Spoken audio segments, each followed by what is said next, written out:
नमस्कार, सार्वमंथन न्यूज महाराष्ट्रमध्ये आपलं स्वागत. पाहुयात आजची सविस्तर बातमी. राहुरी येथील डॉक्टर बाबूराव बापूजी तनपुरे सहकारी साखर कारखाना संलग्न विवेकानंद नर्सिंग होमच्या कर्मचाऱ्यांनी आज 3 मार्चपासून विवेकानंद नर्सिंग होमच्या गेटवर विविध मागण्यांसाठी काम बंद ठेवून धरणे आंदोलन सुरू केले आहे. या आंदोलनात शेकडो कामगार सहभागी झाले आहेत.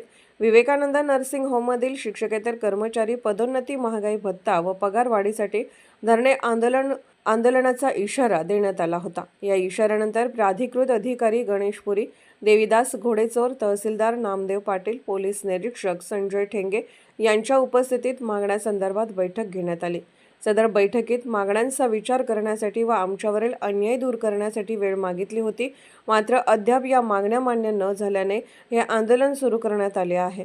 विवेकानंद नर्सिंग होमच्या प्राचार्यांनी काही मर्जीतील कर्मचाऱ्यांना बेकायदेशीर नेमणुका करून पदोन्नती व पगारवाढ केली असून त्याचप्रमाणे सर्व कर्मचाऱ्यांना सुद्धा पदोन्नती व पगारवाढ करावी व झालेला अन्याय भेदभाव दूर करावा अशी मागणी आंदोलनकर्त्या कामगारांनी केली आहे. सार्वमंथन न्यूज महाराष्ट्र, राहुरी, अहिल्यानगर. आम्ही आज दिनांक 3/3/25 रोजी सर्व आयुर्वेद महाविद्यालय, फार्मसी महाविद्यालय व नर्सिंग महाविद्यालयातील कर्मचारी धरणे आंदोलनासाठी बसलो आहोत.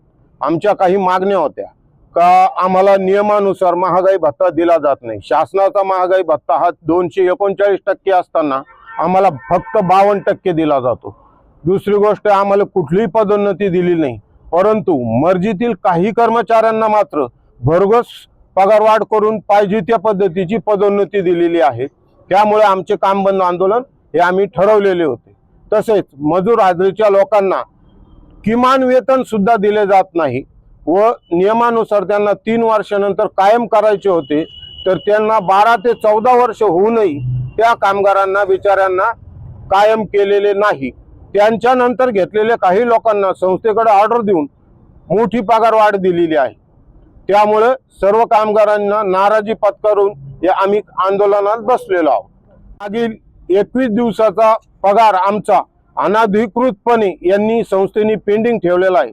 पूर्ण रकमेचा पगाराचा फंड भरलेला असून पगार मात्र 21 दिवसाचा यांनी पेंडिंग ठेवून उरलेले पगार आमचे केलेले आहेत.